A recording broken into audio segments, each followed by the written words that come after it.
mas aqui havia qualquer coisa especial.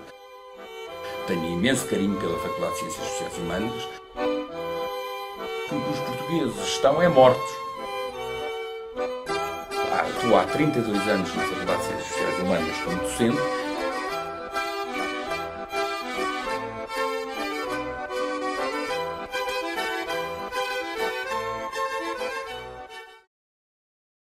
Manuel Filipe Canaveira, professor universitário, comentador político, investigador, autor, apaixonado por história e membro de uma trupe de fantoches. Pode falar-nos um pouco desta última atividade? Era uma atividade muito interessante. Começou na Mocidade Portuguesa, nessa altura, como sabem, era uma disciplina obrigatória nos liceus. Tinha-se faltas e perdia-se o ano se não se fosse à Mocidade. Mas nem todos iam para as atividades, para a ginástica, alguns e para o campismo, que eram essas atividades que os comandantes de castelo e os chefes de quina gostavam mais. Também havia outras atividades, como por exemplo era o modelismo, teatro de fantoches, e eu, na altura, mais alguns amigos, e o meu irmão e mais alguns amigos da turma, porque o meu irmão andava no mesmo liceu, um ano à frente de mim, era mais velho um ano, e integrámos esse grupo de teatro de fantoches. Depois veio o 25 de Abril e isso acabou. Mesmo assim ainda conseguimos ficar no Palácio da Independência numa cave onde fazíamos os ensaios e andávamos por todo o país a dar espetáculos. Foi aí, aliás, que eu conheci bem o país e o norte de Portugal, sobretudo o norte de Portugal. E então tinha duas histórias, que era a história da carochinha e era a história da princesa, que estava aprisionada, que era por um dragão e que era libertada por um cavaleiro, não é? Um cavaleiro, e havia uma quantidade de peripécias.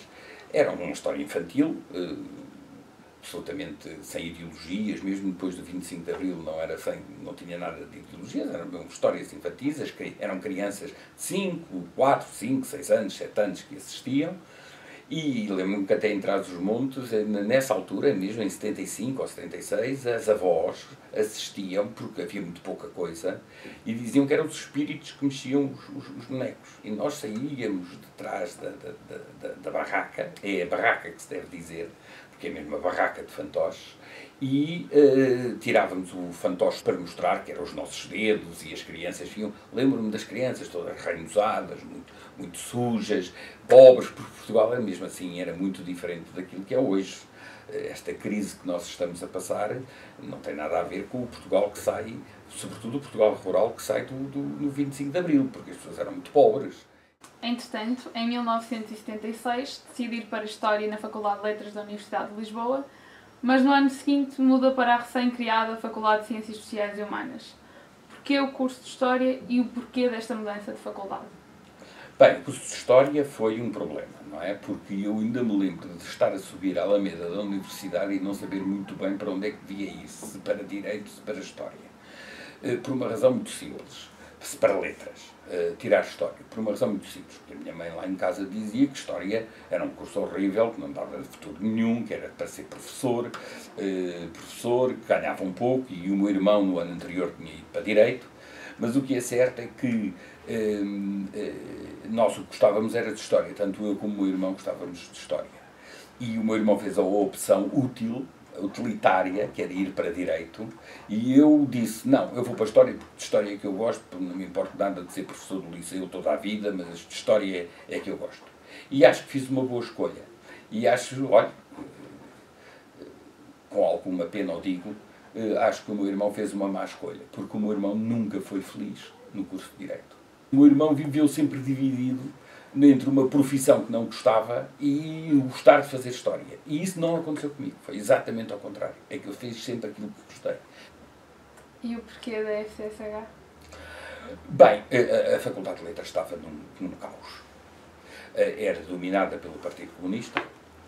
Isto não quer dizer nada, o Partido Comunista hoje não tem muito a ver com o Partido Comunista na altura, estamos em plena Revolução, estamos no ano de 75, 76, 77, e a Faculdade de Letras opunha-se à Faculdade de Direito, que estava muito pior ainda do que a Faculdade de Letras, porque aí quem liderava era o MRPP, com o extraordinário dirigente da classe operária chamado Durão Barroso, que era um indivíduo que gostava de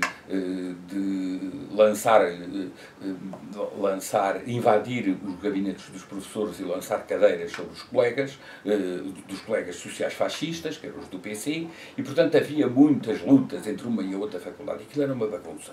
Eu lembro-me de ter estado uma vez, num dos anos para fazer a inscrição, eu tive 3 noites dentro de um carro, do carro de um colega meu, levantávamos de hora a hora, dormíamos mal, porque de hora a hora tínhamos que ir dar o nosso nome para uma lista que era feita para depois, quando abrissem as inscrições 3 dias depois, se seguir a lista. O que é engraçado é que isso aconteceu, mas passado um dia, alguém dentro da faculdade, e eu estou a dizer estudantes, decidiu rasgar a lista e fazer outras inscrições, e todos os que estavam inscritos deixaram de estar inscritos. Era uma coisa horrível.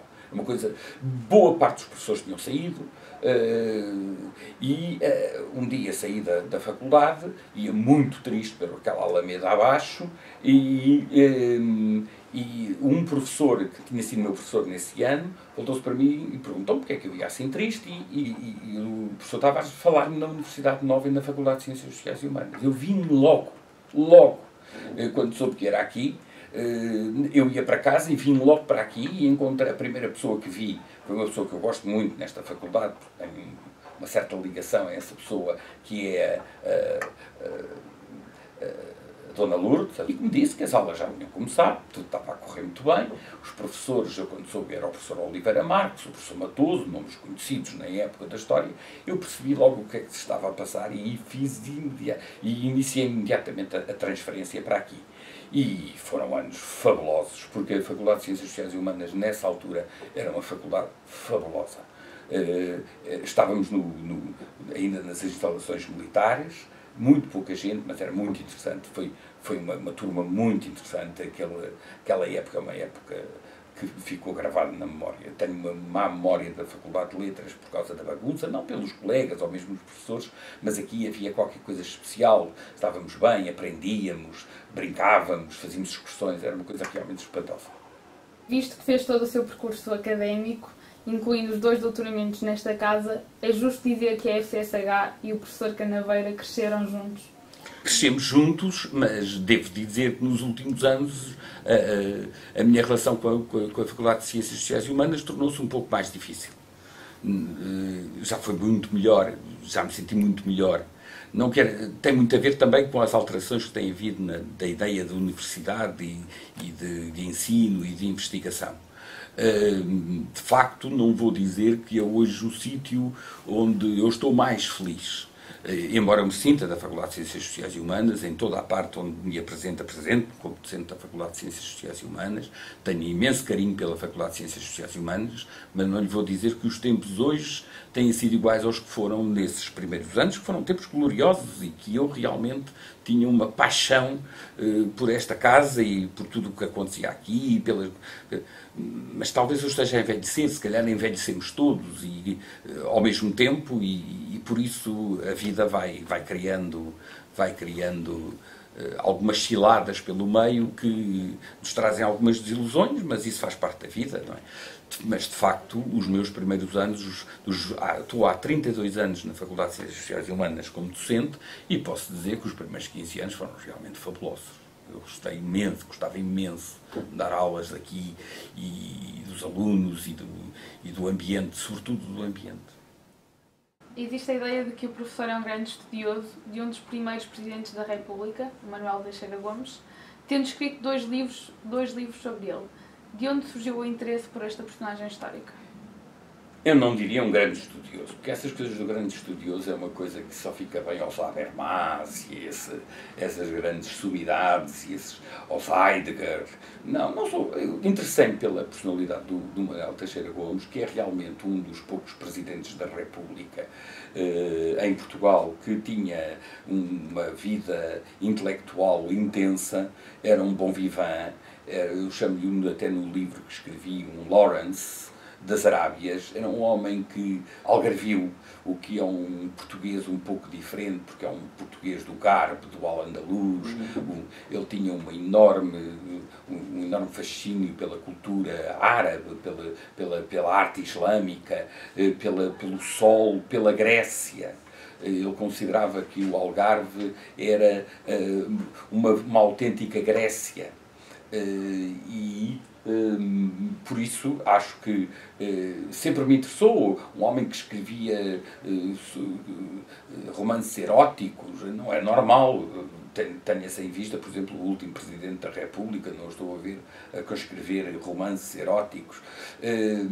Também há ali umas partes negras na vida dele, parece que ele tinha algumas tendências, orientações sexuais estranhas, e isso foi muito criticado até depois do 28 de maio de 1926, pelos detratores políticos. Mas de facto é um personagem interessante. Foi embaixador em Londres, era um homem rico, cosmopolita, rico no sentido em que usava bem o seu dinheiro, era cosmopolita, e ele tinha uma indústria de figos no Algarve e vendia os seus figos na Flandres, e portanto conhecia Caen, conhecia Bruges, e escrevia sobre essas cidades, que é uma coisa até às vezes um bocadinho rara na literatura portuguesa, que há sempre muito ligada mais a Portugal, mais periférica, enquanto ele não, era um homem que falava da Europa, falava de Paris, de Londres, nos seus livros. É uma obra muito interessante. Recentemente, na Grécia, foi eleito o Syriza, que está agora a negociar o futuro da Grécia. Na sua opinião, o que sairá destas negociações e que consequências terá para o espaço político europeu? Toda a gente disse que o Syriza era muito radical, parece que não é tão radical assim. Hoje acabo de ouvir que a Alemanha parece que, pela primeira vez, a senhora Merkel considerou que a proposta feita pela Grécia, ou seja, pelo Syriza, parece que é um bom ponto de partida para as negociações. O que é notável, para quem era tão radical e acusado de radicalismo, parece que afinal o Syriza consegue produzir um documento que é um bom ponto para começo de negociações. É evidente que a Grécia está a passar um período terrível. Eu estive o ano passado na Grécia, mais propriamente em Creta, não na Grécia continental, onde as coisas são piores do que mesmo assim numa ilha turística como é a Creta, e de facto sentia-se que havia uma grande animosidade contra os alemães, muita gente a recordar a invasão alemã, que foi uma invasão duríssima. Havia um livro que estava por toda a parte, nas bancas de jornais, The Cretan Runner, que, segundo parece, narra um herói cretense que faz a vida negra aos alemães e aos paraquedistas alemães. Parece também que os alemães têm ainda uma recordação má da sua invasão da Grécia. Acho que parece que existe uma certa animosidade ainda hoje em relação à Grécia na Alemanha, e que tem a ver há algumas recordações más da Segunda Guerra Mundial. Agora, na Grécia há, com certeza. E por isso é possível que esta intransigência alemã seja vista pela opinião pública grega como lá estão eles, mais uma vez, a humilhar-nos, a invadir-nos, a impor-nos. E o Syriza provavelmente tem muitas pressões da opinião pública grega, que deve estar muito ferida novamente com os alemães, acho mesmo que está ferida com os alemães e com a Alemanha, o que não quer dizer que a Alemanha também não esteja a fazer um papel que, de alguma maneira, temos que respeitar, porque a partir do momento em que há uma moeda única, nós não podemos, no sul da Europa, continuar a pensar que as finanças públicas são uma coisa de sumenos importância e que se gasta, se entra em default, se tem crises, porque isso é uma coisa que os alemães não aceitam. Os alemães... Mas a Grécia é a Grécia. A Grécia não é um país qualquer. A Grécia é o fulcro da nossa civilização. É na Grécia que está o Partenon, é na Grécia que está o templo, o anfiteatro de Epidauro, é na Grécia que está Knossos, e isso tem que valer. Nós não podemos condenar este país a uma situação que o leva a excluir-se da Europa ocidental e até poder pender para os Balcãs e até para a Rússia, para a Europa Oriental, que é, aliás, ortodoxa, como a Grécia. A Grécia é um país importante do ponto de vista estratégico e não é só militar, é também cultural, não é? Nós não podemos permitir que a Grécia caia nos braços da Rússia. E eu acho que tem que haver um acordo, não é? E será com o Syriza. Agora, também fico um bocadinho triste por saber, por exemplo, não tanto a oposição portuguesa, do governo português à Grécia, mas acho, por exemplo, bem mais intolerável a oposição do governo espanhol, que no fundo o que tem medo é do Podemos. Ou seja, há aqui um egoísmo que me parece de verberar e de condenar do Sr. Rajoy, que tem um problema interno que as políticas de austeridade em Espanha criaram e que, pura e simplesmente, não quer viabilizar uma solução em relação à Grécia porque não sabe como é que depois há de conter ou se há de explicar perante os espanhóis. O que também é um egoísmo nacional que é intolerável. E isto não quer dizer que a posição de Portugal seja muito melhor, mas pelo menos nesse aspecto até me parece um pouco melhor que a de Espanha. É possível um Syriza à portuguesa? Viu-se que não. Viu-se que não. Quer dizer, depois de uma austeridade destas, sobretudo daquele ano de 2013, 2011, 2012, mas sobretudo 2013, o sistema político português manteve-se. E parece que isso não vai acontecer. Se há coisa notável em Portugal é que o sistema político português não abanou com a crise. Há várias explicações para isso. Quanto a mim, porque às vezes sou levado a certos radicalismos, eu acho que o que os portugueses estão é mortos. Os gregos estão vivos. E os espanhóis estão vivos. Para terminar, tem algum conselho para dar aos alunos de CPRI? É que tenham mais esperança. Acho que melhores tempos virão. Não sei se virão exatamente da mesma maneira como viemos nos anos 80 e 90, em que houve uma espécie de encantamento europeu e de dinheiros europeus em que o dinheiro caía do céu. Não é? Um pouco do céu. Acho que o desenvolvimento vai ser mais vagaroso e as pessoas alcançarão melhorias salariais e até profissionais, mas a muito custo. E durante muitos anos, de uma forma muito prolongada. Mas temos que começar, mas penso que terá que haver respostas para as pessoas que estão hoje entre os 20 e os 40 anos de idade, que precisam ter empregos e que precisam ter profissão e precisam de constituir família. Acho que isso é inevitável, não pode ser de outra maneira, porque então a vida tornar-se-ia um deserto, não é? Isto tornar-se-ia um deserto. Portugal ficaria as montanhas, as planícies e os rios. E Portugal não é bem isso. É também isso, mas é mais do que isso. Também as pessoas que cá vivem. Essas pessoas têm que ter condições para viver aqui. Obrigada. Não.